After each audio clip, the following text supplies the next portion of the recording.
The Empire had the entire galaxy's resources, the brightest engineers, and unlimited funding. And they built a war machine that can be taken down by a farm boy with a rope. I'm talking about the AT-AT Walker, of course, that towering, four-legged nightmare that made us all fall in love with Star Wars back in 1980. But here's the thing everyone always asks. Why on earth did they make these things stand over 70 feet tall? Was it just to look cool, or is there actually some method to the Empire's madness? Today, we're breaking down the real reasons, both in-universe and behind the scenes, why AT-ATs are basically skyscrapers on legs. And trust me, the answer is way more fascinating than you might think. Hey everyone, and welcome back to the channel.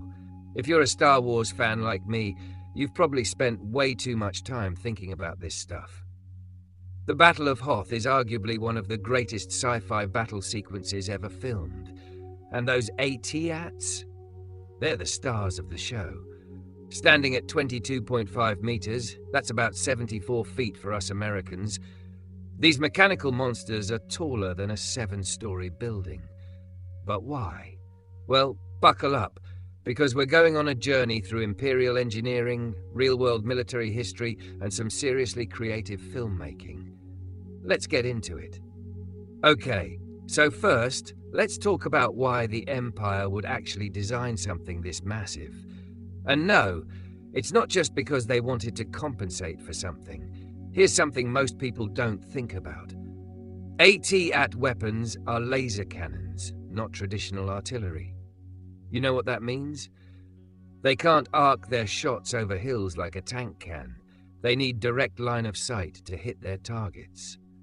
By mounting those heavy laser cannons 60+ feet in the air, the AT-AT can engage enemies from several kilometers away without any terrain getting in the way. It's basically a mobile sniper tower. Think about the Battle of Hoth for a second.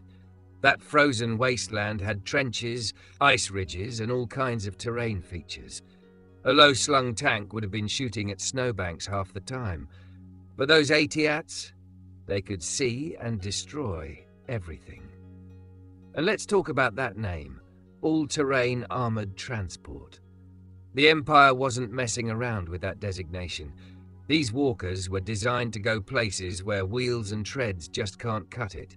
We're talking deep snow that would bog down any tracked vehicle. Swamps where tanks would sink like stones. Rivers and lakes.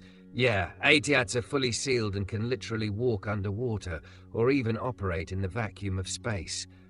Try doing that with your M1 Abrams. The height also means they can step over obstacles that would stop a conventional vehicle dead in its tracks. Boulders, fallen trees, defensive barriers. The AT-AT just walks over them.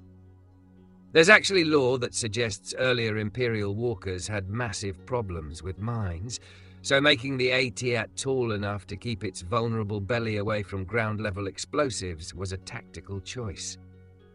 But here's the thing the Empire really cared about: terror. The Galactic Empire ruled through fear. That's literally their whole thing. And nothing says resistance is futile. Quite like a 74-foot-tall mechanical monster that makes the ground shake with every step. The AT-AT isn't just a weapon, it's a psychological warfare tool. Imagine you're a rebel soldier in a trench, and you see these things emerging from the fog, towering over everything, walking toward you like mechanical gods of death. The sound design alone, created by Ben Burt using an industrial punch press, is meant to be terrifying. That slow, methodical thoom, thoom, thoom. Military analysts have pointed out that the AT-AT's mere presence was often enough to make local populations surrender without a fight. That's exactly what the Empire wanted. Now let's jump behind the curtain and talk about where this insane design actually came from. Because George Lucas and his team at ILM didn't just pull this out of thin air. In the Empire Strikes Back DVD commentary, George Lucas himself admitted that the AT-AT was directly inspired by the tripods from H.G. Wells' 1898 novel, The War of the Worlds. You know, those massive three-legged machines that destroyed Victorian England? Lucas wanted that same feeling of unstoppable mechanical terror, but he needed something that felt more stable, more military. So, 4 legs instead of 3. Here's where it gets really interesting. The design team, particularly the legendary Joe Johnston, was heavily influenced by something called the Cybernetic Anthropomorphous Machine, or CAM for short. And yes, this was an actual real-world project. Back in the 1960s, General Electric was commissioned by the US military to develop a walking vehicle for the Vietnam War.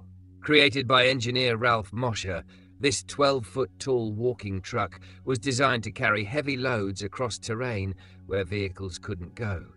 Rice paddies, jungles, rough mountain paths. It could theoretically step over obstacles and go places tanks couldn't. The project was ultimately scrapped because it was exhausting to operate and impractical. But the concept art and prototypes were floating around in the military-industrial complex. Concept artist Sid Mead, who worked on futuristic vehicle designs, created brochures featuring these walking machines. When Johnston was designing Imperial assault vehicles, he stumbled across Mead's work and thought, yeah, that's terrifying, let's make it bigger. When ILM was figuring out how to make the AT-ATs move realistically, animator Phil Tippett, the guy who pioneered the go-motion technique used to film them, literally went to the zoo with a camera. He spent hours filming elephants walking around, studying how their massive legs moved, how their weight shifted, how their bodies swayed. That's why the AT-AT movement feels so organic and threatening. It's not just a robot walking, it's moving like a living creature, like some kind of prehistoric megabeast. Which makes sense, because Lucas also cited the Paraceratherium, an extinct giant mammal related to rhinos, as inspiration. Okay, real talk time. If you spend any time on Reddit or Quora discussing Star Wars tech, you'll find thousands of threads absolutely roasting the AT-AT design. And look, they're not entirely wrong.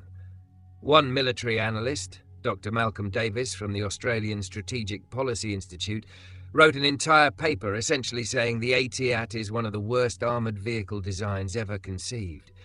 And from a pure military efficiency standpoint, he's got a point. The AT-AT isn't supposed to be efficient. It's supposed to be terrifying. It's supposed to be a statement. The Empire had hover technology. They could have built hovering tanks, repulsor-lifted artillery, fast-moving ground vehicles. But that's not the point. The AT-AT is specifically designed to make you feel small, to make you feel hopeless, to broadcast to every planet in the galaxy. This is what happens when you resist the Empire. It's a propaganda tool that happens to also carry 40 stormtroopers and blow stuff up really well. Plus, as some fans have pointed out, in a universe with energy shields and advanced armor, the traditional advantages of tanks, like angled armor and speed, might not matter as much. Maybe in the Star Wars universe, psychological impact and multi-terrain capability really are worth the trade-offs. Here's the beautiful thing about the AT-AT design. It's become so iconic that every piece of Star Wars media since Empire has had to deal with it.